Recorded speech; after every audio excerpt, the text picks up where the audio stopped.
हम किशनगढ़ से बोल रहे हैं। राजस्थान की वो धरती है जहाँ पर 1989 में आचार्य श्री जी ने पंच कल्याणक किया था। कल की बात है, वो मेरे कमरे में एक उस पंच कल्याणक की स्मारिका ला कर के यहाँ के जो पंडित मूलचंद जी लोहाड़िया जी हैं उनके सुपुत्र ने ला कर के रखी। मैं उसको पढ़ रहा था और पढ़ते पढ़ते मैं उसमें खो गया। आपने वो दृश्य नहीं देखा होगा, आपने उसको महसूस भी नहीं किया होगा। उस पुस्तक को पढ़ने के बाद मैंने उस दृश्य को आंखों से देखा, महसूस किया। आज आपके बीच में रख रहा हूं। प्रतिमा है शांतिनाथ जी भगवान की।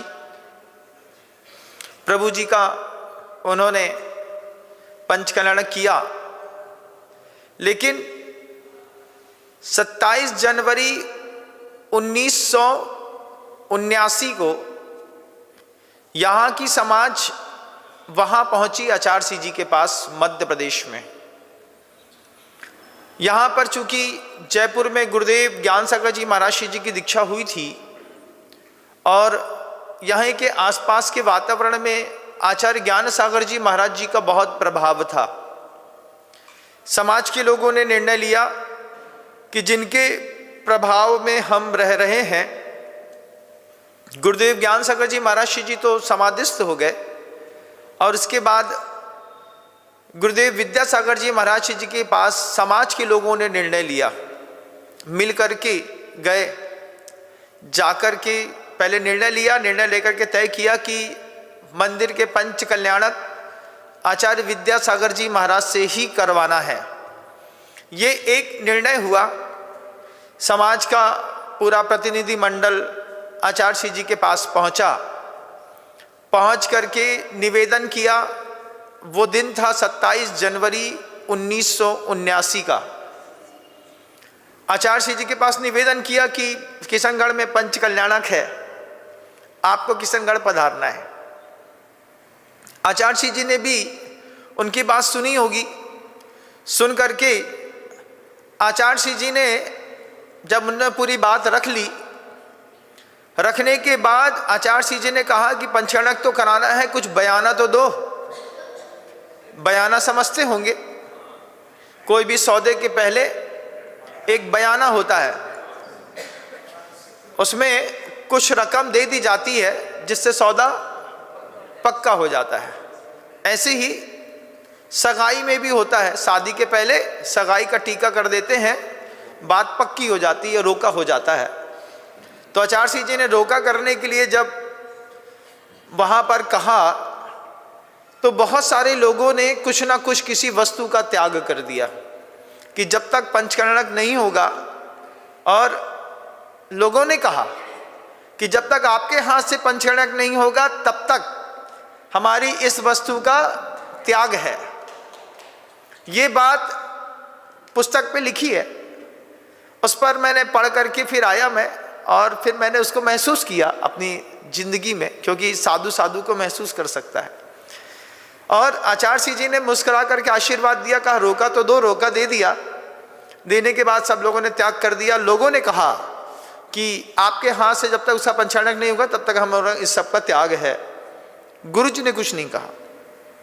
उसके बाद आचार्य श्री जी ने ये चीज समझी कि इन लोग समझ गए हैं कि मैं आने वाला हूं, और लोगों के मन के अंदर की मानसिकता को, उनके अंदर के भाव सत्य को गुरु जी ने परख लिया।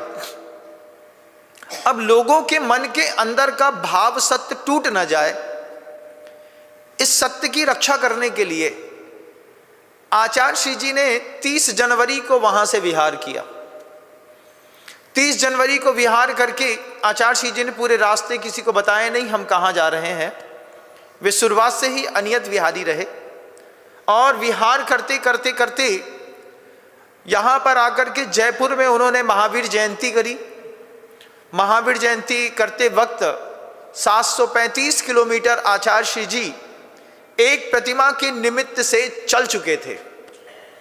जब कभी भी आप उस प्रतिमा के दर्शन करो तो प्रतिमा के दर्शन करने पर उस साधु की साधना भी देखना कि इस प्रतिमा के दर्शन करने, इस प्रतिमा को प्रतिष्ठित करने के लिए उस युग में एक महान आचार्य परमेष्ठी ने कितना विहार किया। 735 किलोमीटर। पाँव में छाले पड़े होंगे, रास्ते में गर्मी बड़ी होगी, अंतराय किया होगा। उनके साथ उनका मनोहारी 11 पिच्चियों का संग था, वो भी उस पुस्तक पे ही लिखा हुआ है। फिर वहाँ से चल कर के 735 किलोमीटर आने पर रास्ते में धूप की गर्मी सहना, मन के अंदर एक ललक बना करके रखना, भगवान जी की प्रतिष्ठा करनी है। कितने पुरुषार्थ, कितनी मेहनत, कितनी विशुद्धि उन गुरुओं की रही जिन गुरुओं ने उस प्रतिमा के सामने अपनी प्रतिष्ठा करी। पंचकर्णा की जिन बिंब की प्रतिष्ठा हुई, ये इतिहास सर्वविदित है। जयपुर में गुरुदेव को टाइफाइड हो गया। टाइफाइड होने पर सुशील जी वैद्य, जो वहाँ के जाने माने वैद्य माने जाते थे, उन्होंने कहा कि ये पैदल तो नहीं जा पाएंगे, डोली से ले जा सकते हैं। डोली में भी 3 किलोमीटर से ज़्यादा नहीं ले जा सकते। अगर 3 किलोमीटर से ज़्यादा डोली में भी लेकर के गए तो भी इनका टाइफाइड धक्का और हवा लगने से बढ़ जाएगा। ये बात इतनी गंभीर थी उस वक्त। उस गंभीर बात पे आचार्य श्री जी को जब कान में ये बात गई कि लोग डोली बना रहे हैं और ऐसा सोच रहे हैं, सुशील जी ने ऐसा कहा है, टाइफाइड में 105 बुखार में बे महापुरुष 18 किलोमीटर के 2 रन चल करके और यहाँ पर आकर के किशनगढ़ में आकर के खड़े हो गए। जब पंचकर्णा के 2 दिन निकल चुके थे, 2 दिन निकल चुकने के बाद, चूंकि साधु जीवन में तप, ज्ञान और मोक्ष कल्याणक की भूमिका है, 2.5 दिन गृहस्थ के होते हैं, 2.5 दिन साधु के होते हैं। आचार्य श्री जी तप कल्याणक के दिन यहाँ पर पहुँचे।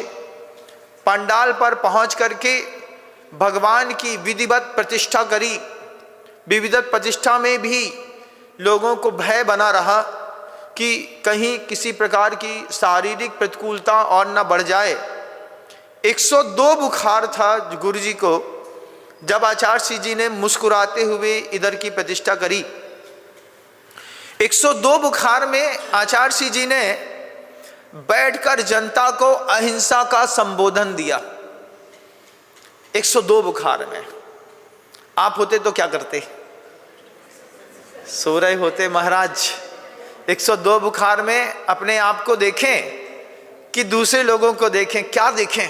आचार्य श्री जी ने 102 बुखार पर तप कल्याणक किया।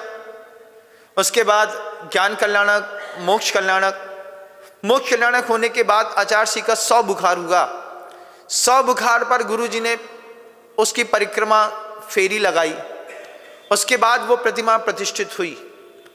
जिस दृश्य को आपने देखा नहीं है, जब आप उस प्रतिमा के सामने खड़े होते हैं तब आपको उसमें उस साधु की मेहनत भी देखनी चाहिए।